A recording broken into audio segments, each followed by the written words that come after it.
से पैट्रिक आवाज़ पे हूँ। मेरे दादाजी का घर है ये, और मैं काफ़ी जगह पे बोल चुकी हूँ कि मेरे दादाजी का सपना था, उन्होंने सबसे पहले ये सपना दिखाया मुझे। तो मैं पूरा मेरे 3 महीने पहले वो मेरा मेंस का रिजल्ट देखा था, बट इंटरव्यू के पहले ही उनका देहांत हो गया। तो वो देख नहीं पाए, बट कहीं ना कहीं उन लोग कहीं से तो वो देख रहे हैं, तो मैं उनको श्रेय देना चाहूँगी। और मेरे पेरेंट्स, मेरी फैमिली देख रहे हैं, वो जरूर आप मुझे फॉरेन सर्विस मिल जानी चाहिए, IFS। तो जी मुझे वो मिलेगी, और मैं पूरी कोशिश करूँगी कि विदेश जाकर भी मैं ना सिर्फ अपने देश के लिए बट अपने उत्तर प्रदेश और अपने अयोध्या के लिए डेफिनेटली जो भी इन्वेस्टमेंट्स और डेवलपमेंट अपॉर्चुनिटीज़ हैं वो लेकर आ पाऊँ। मेंटेन करने के लिए मैंने सोचा था कि 7 से 8 घंटे, बट ऑनेस्टली किसी दिन मैं बिल्कुल पढ़ाई नहीं कर पाती थी। कभी कभी बहुत प्रेशराइज फील होता था। मेंस के बाद तो लगभग जब तक रिजल्ट नहीं आया था मैंने बिल्कुल सिर्फ न्यूज़पेपर्स पढ़ा और कुछ पढ़ाई नहीं। बट अगेन मेंस के पहले वाला टाइम अभी मैं देखूँ तो घंटे गिनने ही बंद कर दिए। बहुत पढ़ाई की, जितना टाइम था उतना दे दिया। ये आंख में आंसू है, आप देख सकते हैं। और शायद चलिए भगवान उनकी अंतरात्मा चाहे जहाँ पे होगी, वो जरूर ये खुशी एहसास कर रहे हैं, लग रहा है। हाँ जी जी बिल्कुल, हमको भी ये चीज़ें लग रही है कि वो पूरी ये खुशी एहसास कर रहे होंगे, क्योंकि आज बिटिया वो काम करके दिखाती है जो दादाजी सोचते थे। आप ये देख सकते हैं, पिताजी खुद गवर्नमेंट सर्विस में हैं, लेकिन पूरा भावुक हो गए। दादाजी आज नहीं है, लेकिन दादाजी का सपना था कि बिटिया हमारी कलेक्टर बनेगी, क्योंकि जब जिले का कलेक्टर चलते होंगे, देखते होंगे, तो वो सारी चीज़ें उनको फीलिंग आ गई होगी। पता नहीं उनके दिमाग में क्या आया कि शुरू से ही इसको करते थे। 3-4 साल की। नमस्कार, आप देख रहे हैं PG न्यूज़। मैं प्रवीण आप सभी का बहुत बहुत स्वागत करता हूं। दोस्तों, इस वक्त मेरी मौजूदगी है उत्तर प्रदेश अयोध्या के बरहोपुर गांव में। आपको बता दें कि यहां से UPSC में 13वां रैंक हासिल करने वाली विदुषी सिंह के घर पे हैं, और आपको उस जर्नी के बारे में बताएंगे कि भारत के सबसे प्रतिष्ठित नौकरी जो होती है वो IAS होती है, जहां पर लाखों लोग एग्ज़ाम देते हैं, लेकिन सिलेक्शन महज कुछ लोगों का हो पाता है। अगर ऐसे में हम बात करें विदुषी सिंह की, तो विदुषी सिंह 13वां रैंक हासिल करके पूरे प्रदेश में अपना एक अलग परचम लहरा देती हैं।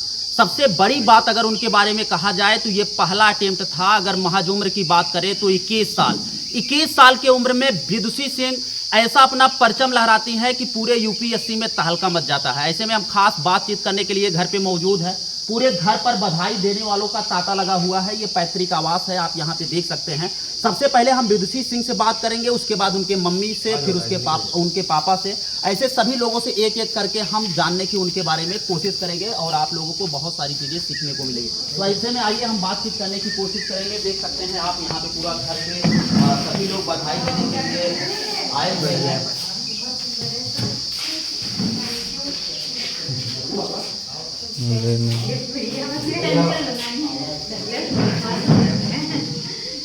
ये आप देख सकते हैं, ये बच्चे हैं गिफ्ट लेके आ रहे हैं मिलने के लिए, और मम्मी जी भी हैं। बातचीत अब हम लोग करने की कोशिश करेंगे। सबसे पहले आपको बहुत बहुत बधाई कि आपने UPSC में 13वीं रैंक हासिल करके पूरे प्रदेश में अपना एक अलग परचम लहरा दी, और बहुत बहुत स्वागत है आपका PG न्यूज़ में। जी थैंक यू सो मच, बहुत अच्छा लग रहा है मुझे। जी, अगर हम बात करें तो थोड़ा से आप अपने स्कूलिंग के बारे में बताइए, और कब से आपको लगा कि मुझे IAS में बैठना चाहिए और IAS जैसे एग्जाम को क्रैक करना चाहिए? जी, जब मैं 4 साल की थी तब से हम फैजाबाद शिफ्ट हो गए थे। मेरे पापा इंडियन एयरफोर्स में 20 साल जॉब कर चुके हैं। उसके बाद उन्होंने BRS किया। फिर मेरा होम टाउन फैजाबाद ही है, तो हम यहाँ सेटल हो गए। उसके बाद मेरी स्कूलिंग यहीं से हुई है, अयोध्या से। मैंने अपना +2 JD अकेडमी फैजाबाद अयोध्या से पूरा किया है। और उसके बाद मेरे बोर्ड्स में क्योंकि बहुत अच्छे मार्क्स आए थे, तो मुझे Shri Ram college of commerce Delhi university में एडमिशन मिला BA ऑनर्स इकोनॉमिक्स में। और उसके बाद इको ऑनर्स जब मेरा खत्म हुआ तो मैं 20 साल की थी, तो मैं एलिजिबल नहीं थी टेक्निकल एग्जाम में। 2022 मेरा पहला अटैम्प्ट था। मैंने 21 साल की उम्र में वो एग्जाम लिखा, एंड फाइनली अभी रिजल्ट आया है। और 21 साल बता रहे थे, 1 महीने पहले ही जस्ट मैं 22 साल की हुई हूँ जी। तो अभी फाइनली ये साइकिल खत्म हो गई। अच्छा, क्या महसूस करती हैं कि 22 साल में आप IAS बनने जा रहे हैं, जो कि बहुत बड़ी उपलब्धि है ये।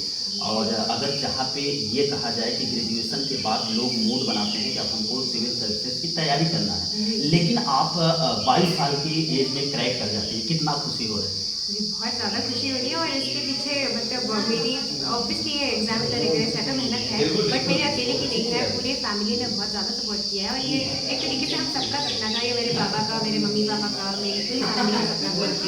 और मेरी ग्रेजुएशन के बाद लोग सोचना शुरू करते हैं इस एग्ज़ाम के लिए, और क्योंकि मैं इस अयोध्या शहर से आती हूँ, मैंने देखी है कि काफ़ी सारी चीज़ें बहुत बेहतर हो सकती हैं और मेरी परवरिश और स्कूलिंग हमेशा से बहुत अच्छी से हुई है। तो फिर मुझे लगा, बचपन से ये ख्याल आ गया कि सिविल सर्विसेज में जाना है। एंड फाइनली जब मैंने अपना सब्जेक्ट और अच्छे से पढ़ा तो मुझे और जब समझ बढ़ी तो मुझे लगा कि एक इंडियन फॉरेन सर्विस की तरफ मैं बहुत ज़्यादा आकर्षित हुई और मैंने ये एग्ज़ाम एक्चुअली फॉरेन सर्विस के लिए ही लिखा है, मेरी पहली प्रेफरेंस वो है।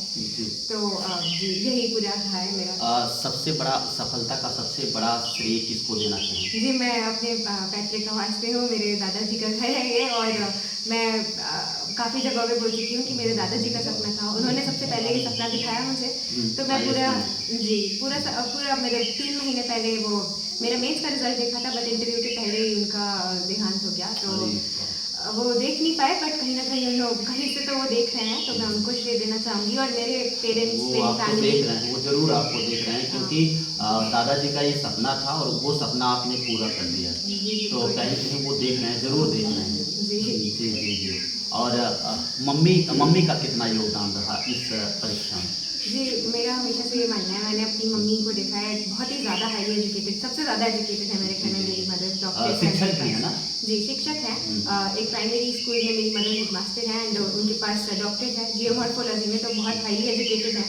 और हमेशा से स्कूलिंग और पढ़ाई में माँ ने स्टार्टिंग से ही बहुत सपोर्ट किया, और इस प्रेपरेशन में भी मैं घर पे रह के क्योंकि मैंने पढ़ाई की है, तो मुझे कुछ भी और नहीं करना होता था, मुझे सिर्फ पढ़ाई करनी होती थी। तो सब मम्मी पापा सब देख लेते थे, मुझे सिर्फ पढ़ाई करना था, तो बहुत सपोर्ट था। अगर सवाल की तरफ अगर हम आगे बढ़ें तो विदुषी सिंह से अगर हम बात करें, वो किस कैडर को पसंद करती हैं? वो है यूपी कैडर मिल जाए या कहीं अदर स्टेट मिले? जी वैसे तो मैंने जैसे कि मैंने बताया मेरी पहली प्रेफरेंस फॉरेन सर्विस है, तो मोस्ट लाइकली इस रैंक पे मुझे वो मिलेगी, बट क्योंकि एडमिनिस्ट्रेटिव सर्विस मैंने दूसरी प्रेफरेंस डाली थी, तो मैंने अपना होम स्टेट ही डाला था पहला प्रेफरेंस।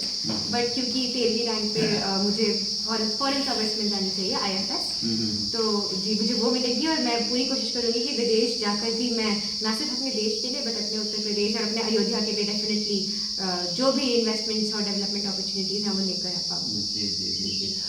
इंटरव्यू आपका कितना देर तक चला? जी मेरा इंटरव्यू 25 से 30 मिनट था, एग्जैक्ट टाइम तो मुझे नहीं है, बट रफली इतना था। और बहुत ही अच्छा एक्सपीरियंस था, प्रीति सुदन मैम का बोर्ड था और बहुत प्यार से उन्होंने बातें की। और क्योंकि मैं एक फ्रेश ग्रेजुएट भी थी और मैं इकोनॉमिक्स मेरा बैकग्राउंड रहा है, इकोनॉमिक्स मेरा ऑप्शनल था, तो मोस्टली बातें इकोनॉमिक्स पे थी। और क्योंकि मैं फॉरेन सर्विस में जाना चाहती हूँ, तो इंटरनेशनल रिलेशंस पे बातें हुई कि कैसे पाकिस्तान श्रीलंका क्राइसिस है, तो उसके बारे में जी एज एन इकोनॉमिस्ट आप कैसे असेस कर रहे हैं उसे, ऐसे मिक्स था हर चीज़ का। और मेरे एक्स्ट्रा करिकुलर के बारे में बहुत सारा पूछा गया, और मतलब बहुत जेन्युइनली इंटरेस्टेड थे बोर्ड मेंबर्स मेरे बारे में जानने के लिए कि मैंने क्या क्या काम किया है कॉलेज में और ये सारी चीज़ें, तो बहुत ही अच्छा एक्सपीरियंस था। अच्छा, विदुषी को कब ये लगने लगा था कि रिजल्ट आने से पहले अब हम फाइनली UPSC क्रैक ही कर जाएंगे? ये आपको आभास हो रहा था या बिलीव नहीं हो रहा था? बिल्कुल भी बिलीव नहीं हो रहा था, एक्चुअली रिजल्ट आने के बाद भी बिलीव नहीं हो रहा था। पहले तो लगा कि शायद PDF गलत होगा, चेक किया दोबारा कई बार, और मतलब क्योंकि इतना अनसर्टेन एग्जाम और पहला अटैम्प्ट भी था मेरा, और मैं ज़्यादा कम्युनिटी से जुड़ी भी नहीं हूँ जो ये प्रेपरेशन दे रहे हैं। प्रॉब्ली जो लोग दिल्ली में उसी माहौल में पढ़ रहे हैं तो उन्हें ज़्यादा आइडिया लग जाता है। मेरा ऐसे कोई मेंटर गाइड भी नहीं था जो मुझे बता सके कि मैंने कैसा परफॉर्म किया है, तो बहुत अनसर्टेन था। होप थी कि शायद नाम हो कहीं किसी भी जगह किसी पेज पर, बट पहले ही टॉप रैंक्स में होगा इसमें तो बिल्कुल उम्मीद नहीं थी। और बहुत खुशी हो रही है कि इतना सबसे पहले किसको सूचित की थी रिजल्ट देखने के बाद? जी मेरी मदर साथ में ही बैठी थी, हम लोग साथ में देख रहे थे। और मतलब हमने स्टार्ट किया रैंक 1 से, पहले बहुत सोचा था कि स्क्रॉल करेंगे कि सर्च करेंगे, पर ज़रूरत नहीं पड़ी, नाम दिख गया अपना तुरंत ही, तो दूसरे तीसरे पेज पर ही। तो फिर मतलब मम्मी साथ में ही थी, हम लोग एकदम खुश हो गए। फिर मैंने बोला रुको एक बार वेरीफाई करने दो, 2-3 बार चेक किया, तो फिर मदर साथ में थी, फिर पापा को बताया, दीदी को बताया, सबको बताया, दादी को बताया, पूरा माहौल बन गया। जी विदुषी जी अगर ये बताएं, एक सवाल और करें कि बहुत सारे स्टूडेंट ऐसे होते हैं जो कि ग्रेजुएशन के बाद तैयारी शुरू करते हैं, 4-5 अटेम्प्ट देते हैं लेकिन सिलेक्शन नहीं हो पाता है। बहुत सारे लोग इंटरव्यू से बैक कर दिए जाते हैं, लेकिन आप फर्स्ट अटेम्प्ट में क्वालिफाई की हैं। कुछ एक ऐसा मूल मंत्र दीजिए कि जो तैयारी कर रहे हैं वो किस प्रकार से तैयारी करें, उनका जल्दी सिलेक्शन हो। जी मेरे लिए जो चीज़ काम की है मेरे ख्याल से वो बहुत ज़्यादा रिगरस प्रैक्टिस है। मैंने हर एक स्टेज से मेरे ख्याल से डरना चाहिए क्योंकि बहुत अनप्रेडिक्टेबल होता है। अभी प्रीलिम्स का एग्ज़ाम आज ही हुआ है और मैं सुन रही हूँ कि बहुत डिफिकल्ट पेपर आया है, तो बहुत मतलब ये एग्ज़ाम ईजी नहीं है। अगर कहीं से भी आपको लग रहा है कि ईजी है तो कोई ना कोई कमी है शायद आपकी प्रेपरेशन में, क्योंकि बहुत डिफिकल्ट होता है। तो एडिक्वेट प्रैक्टिस करिए। प्रीलिम्स की प्रेपरेशन एकदम डिफरेंट है, मेंस की अलग है और इंटरव्यू कम्प्लीटली डिफरेंट है। तो हर एक फेस को उसके तरीके से उसकी जो डिमांड्स है वो मीट करते हुए उसकी प्रैक्टिस बहुत ज़्यादा ज़रूरी है। और एक चीज़ और जो मेरे हिसाब से, क्योंकि पहला अटैम्प्ट में मेरे ख्याल से हर चीज़ सही करना थोड़ा बहुत मुश्किल हो जाता है, टाइम मैनेजमेंट। तो मेरे पास बहुत एम्पल टाइम था, मैंने बहुत अच्छे से यूटिलाइज किया उसे और मैं प्रेजेंट्स के पहले ही मेंस रेडी हो गई थी कि मतलब कम से कम मुझे लिखना आ गया था, आंसर राइटिंग की स्किल आ गई थी। तो ये चीज़ मैंने अच्छे से की थी। और एक और बहुत इंपॉर्टेंट बात जो मैं बोलती हूँ कि आपको एग्जाम डे पे अल्टीमेटली परफॉर्म करना है। आप जितने भी प्रैक्टिस टेस्ट लिख रहे हैं, किसी में कम मार्क्स आ रहा है, किसी में ज़्यादा आ रहा है, वो मैटर नहीं करता। आप उससे क्या गेन कर रहे हैं, कैसे इंप्रूव कर रहे हैं उसको, वो मैटर करता है। तो अल्टीमेटली आपको अपना 4 घंटे प्रीलिम्स के दिन परफॉर्म करना है, 27 घंटे मेंस लिखना है और आधे घंटे इंटरव्यू देना है। तो ये 31.5 घंटे मैनेज करने हैं आपकी रैंक के लिए। कैसे देते हैं आप? जी बिल्कुल। तो आप अपना पीक और अपना एकदम खुले माइंडसेट, पॉजिटिव माइंडसेट के साथ एग्जाम डे पे अच्छे से एग्जाम दीजिए, अपना बेस्ट एबिलिटीज सारी उस दिन दिखाइए, तो वो ज़्यादा इम्पोर्टेंट रहेगा। कितने घंटे पढ़ाई करती थी विदुषी सिंह? जी बहुत काफ़ी बार पूछ चुके हैं क्वेश्चन ये मेरे से, और ऐसा फिक्स नहीं रहता था। मेरा डिसिप्लिन मेंटेन करने के लिए मैंने सोचा था कि 7 से 8 घंटे, बट ऑनेस्टली किसी दिन मैं बिल्कुल पढ़ाई नहीं कर पाती थी। कभी कभी बहुत प्रेशराइज फील होता था। मेंस के बाद तो लगभग जब तक रिजल्ट नहीं आया था मैंने बिल्कुल सिर्फ न्यूज़पेपर्स पढ़ा और कुछ पढ़ा ही नहीं। बट अगेन मेंस के पहले वाला टाइम अभी मैं देखूँ तो घंटे गिनना ही बंद कर दिए। बहुत पढ़ाई की, जितना टाइम था उतना दे दिया। तो फिक्स नहीं था, ऐसे 7 से 8 घंटे दिमाग में रहता था कि इतना पढ़ लेंगे तो अच्छा रहेगा कंसिस्टेंटली। तो टारगेट नहीं था, बट वो 3-4 घंटे भी होता था और वो 11 घंटे भी हो जाता था, तो वो वेरी करता था। बहुत सारे युवा आपको यूपी, बिहार, झारखंड, भारत के समस्त कोने से इस समय देख रहे हैं। सबके लिए क्या संदेश देना चाहेंगे? लास्ट सवाल है, बहुत कम उम्र में आप यूपीएससी क्रैक की।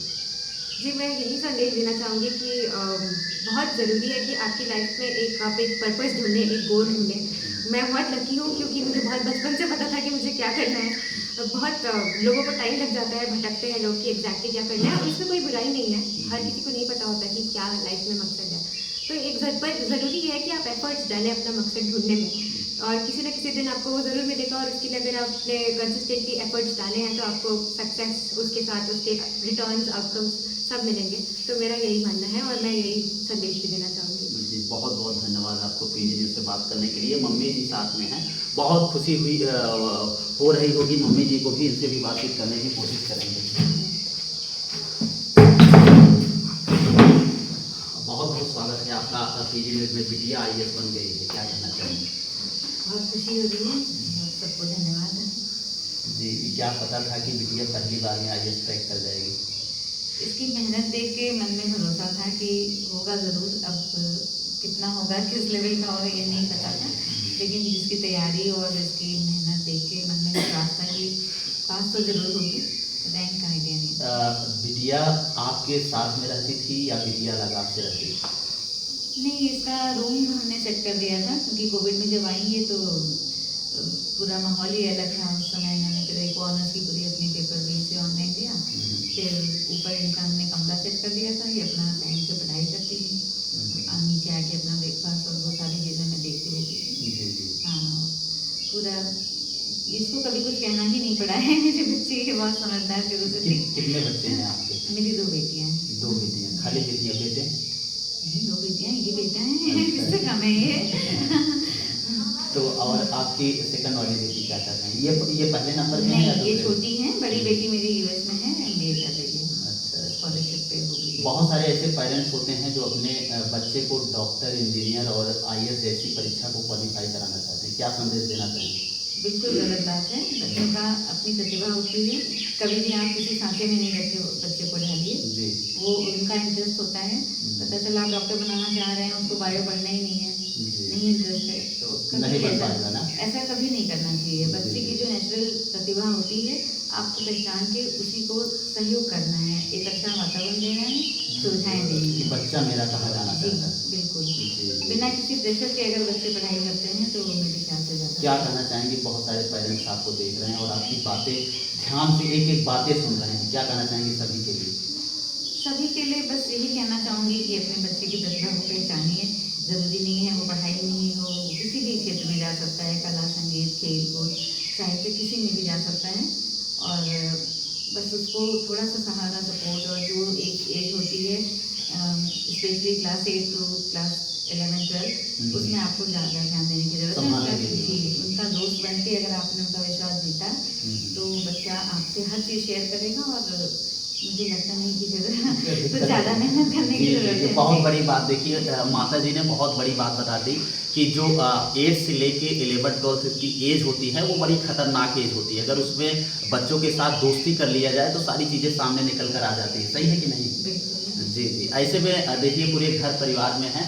अब ऐसे में विदुषी के बड़े पापा हैं, और जो कि बहुत इनको हर्ष है कि बिटिया IAS बन गई है। 21 साल की है। हम बातचीत करने की कोशिश करेंगे। बहुत बहुत स्वागत है पिताजी। बिटिया IAS बन गई है, कैसा लग रहा है? अच्छा लग रहा है जी। आप लोगों को पूरा भरोसा था कि बिटिया इतनी कम उम्र में IAS क्वालिफाई कर जाएगी? बिल्कुल भरोसा था, जी। उसके अंदर प्रतिभा थी, योग्यता थी, होना ही था। अच्छा, जब विदुषी जी छोटी थी, जब कक्षा 6-5 की अगर बात करें, पढ़ाई कर रही थी, तभी आप देख रहे थे उस समय इनकी क्या एक्टिविटी थी, कैसे रहती थी? अधिकारी का जो गुण होता है, पहले से कहा जाता है कि बच्चों में दिखाई देना शुरू कर देता है, तो कुछ एक्टिविटी आप बताएं विदुषी जी की। अरे आपने जो पढ़ाई पर अच्छा ध्यान देती थी, आप मतलब परिवार में जो कर्तव्य होता है वो अच्छी तरह निर्वहन करती थी। हाँ। यानी जो एक प्रतिभाशाली बच्चे में गुण होना चाहिए, जी जी। और सभी विशेषताएं उसके अंदर थी, सारे गुण दिखाई दे रहे हैं। सारे। और आज उसी गुण की देन है जो कि 21 साल की उम्र में क्वालिफाई कर गए हैं। जी, ऐसे में पिताजी हैं, हम इनसे भी बातचीत करने की कोशिश करेंगे। सर, बहुत बहुत स्वागत है आपका। बहुत बहुत धन्यवाद कि आपके पास एक कॉल करने के बाद आप हमें तुरंत लोकेशन दे दिए और हम आपका इंटरव्यू कर पा रहे हैं। कितना खुशी हो रही है बिटिया IAS बन गई? काफ़ी खुशी हो रही है, पता था बनेगी। जी, पता था पहले से बनेगी। जी, वैसे आप भी गवर्नमेंट सर्विस में हैं, और इसीलिए हमें लगता है कि पहले से ही आप वो माहौल क्रिएट कर दिए कि बिटिया को IAS ही बनाना है। मुझे लगता है मैंने तो वही माहौल दिया जो हर पिता अपने बच्चों को देता होगा। जी जी। कोई ऐसा अलग से काम नहीं करने की आवश्यकता है। जरूरी ये है कि बच्चे को बच्चे के ही तरह ट्रीट करिए। जी जी। बच्चे की जगह आप काम मत करिए। जी जी। अगर आप पिता के रूप में काम नहीं करोगे, बच्चे का काम करने लगोगे, तो काम निश्चित रूप से बिगड़ जाएगा। तो हर पिता के लिए एक संदेश है कि बच्चे को सपोर्ट करिए, वो जो भी करना चाहिए। खेलने की रुचि है, खेलने दीजिए। ड्राइंग बढ़िया बनाता है, ड्राइंग बनाने दीजिए। पढ़ना चाहता, पढ़े। अब हमारी ये वाली बेटी जो है इंटर में 98% पाई थी PCM से। जी। और इसने IIT का फॉर्म नहीं भरा। Physics, chemistry, math. जी।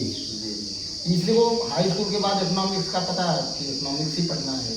और हमसे बार बार कहे कि पापू सिविल सर्विस से जा रिसर्च। हाँ। तो एज फादर मुझे सपोर्ट ही करना था। या तो JRF या तो फिर सिविल सर्विस। अब रिसर्च में कहीं भी जा सकती थी, IMF है, वर्ल्ड बैंक है, कहीं भी काम कर सकती थी। ऐसा नहीं है। क्यों? देखिए, नौकरी तो एक माध्यम होता है। जी। आपके व्यक्तित्व के सुधार के लिए कुछ भी बढ़िया किया जा सकता है। जी बिल्कुल। ऐसा जरूरी नहीं कि आप सिविल सर्विस में जाके बहुत बढ़िया काम करोगे। आप बढ़िया प्रोफेसर बन सकते हो, बढ़िया कलाकार बन सकते हो, सही कुछ भी बन सकते हो। हाँ, लेकिन आपको अगर कैरियर थोड़ा फोकस्ड होगा। अब जैसे से डिसाइड कर लिया, पापा हमारे से कहा करते थे कि बिदू हमारे कलेक्टर बनिए, ऐसे मतलब तो गाँव की भाषा होती है। हाँ, दादाजी कहते थे। हाँ, हमारे पिताजी अक्सर कहते जी। थे, और बच्चों को नहीं कहते थे। और इसने उस बात को मान लिया, जी। और वही इसने कर दिया। बहुत अच्छा। जो मिनिमम मतलब जरूरत होती है, BA पास होना चाहिए, तो BA पास है, और 21 साल उम्र होनी चाहिए, 21 साल उम्र है। UPSC का फॉर्म ही आप तभी भर सकते हो, फॉर्म भरा, पास हो गए। हाँ, जब 21 साल। मुझे मतलब पता नहीं, अंदर से लगता था कि certainly doing better than others। जी। मुझे ऐसा लगता था किसी भी। लेकिन अब इतना अच्छा हो जाएगा, मुझे लगता कि वो भी नहीं जानती थी, और मेरे जानने का तो सवाल नहीं, क्योंकि वो तो एग्जाम दे रही थी। हम तो साथ में वो पीछे पीछे खड़े रहते थे। जैसे आज आपने इंटरव्यू ले लिया, उसके कारण ही दिया। जी बिल्कुल, इसीलिए दे रहे हैं। घर में तो बहुत बड़ी खुशी आई है, लेकिन सबसे दुख की बात यह है कि दादाजी अगर आज रहे होते तो पूरा माहौल बन जाता है घर में, उसकी खुशी कुछ और ही हो जाती। हाँ, उससे थोड़ी तकलीफ है। क्योंकि दादाजी का ये सपना था कि पोती हमारी कलेक्टर बनेगी, वो हमेशा ये कहा करते थे। हाँ, सही बात जी बहुत खुश। जी, बहुत खुश होते। तो ये देख सकते हैं पिताजी हैं, क्या कहना चाहेंगे? और तमाम पर देख लीजिए पूरा भावुक हो गए हैं, ये आंख में आंसू है, आप देख सकते हैं। और शायद चलिए भगवान उनकी अंतरात्मा चाहे जहाँ पे होगी, वो जरूर ये खुशी एहसास कर रहे हैं, लग रहा है। हाँ जी जी बिल्कुल, हमको भी ये चीज़ें लग रही है कि वो पूरी ये खुशी एहसास कर रहे होंगे, क्योंकि आज बिटिया वो काम करके दिखाती है जो दादाजी सोचते थे। आप ये देख सकते हैं पिताजी खुद गवर्नमेंट सर्विस में हैं, लेकिन पूरा भावुक हो गए। दादाजी आज नहीं है, लेकिन दादाजी का सपना था कि बिटिया हमारी कलेक्टर बनेगी, क्योंकि जब जिले का कलेक्टर चलते होंगे, देखते होंगे, तो वो सारी चीज़ें उनको फीलिंग आ गई होगी। पता नहीं उनके दिमाग में क्या आया कि शुरू से ही इसको कहते थे, जी। 3-4 साल की थी, जी जी और सबको बहुत प्यार करते थे। पिताजी हमारे एक आदर्श पिता थे। जी जी जी जीवन के जो मूल्य हैं उनसे कोई सीखा, जी सारे रिश्तेदार से कैसे बात करें, बहुत बढ़िया, उन्होंने बहुत बहुत बहुत धन्यवाद आपको पीडीएस से बातचीत करने के लिए। आपको बता दें कि ये विदुषी जी के परिवार में थे, और यहाँ से विदुषी जी के पूरे परिवार के बारे में आपको दिखाने की कोशिश कर रहे थे, और ये भी आपको दिखा रहे थे कि विदुषी जी कैसे पहली बार में UPSC क्रैक कर जाती हैं। हालांकि इस वीडियो पर आपकी क्या राय है, कमेंट राय में अपनी राय जरूर दीजिएगा, और इस वीडियो को ज़्यादा से ज़्यादा शेयर करके उन तमाम युवाओं के पास पहुँचाने की कृपा करिएगा जो अपने जीवन में कुछ करना चाहते हैं और UPSC जैसे एग्जाम को क्रैक करना चाहते हैं। मिलते हैं दोस्तों फिर से एक नेक्स्ट वीडियो में और एक नई खबर के साथ, तब तक के लिए हमें दीजिए इजाज़त। जय हिंद, जय भारत।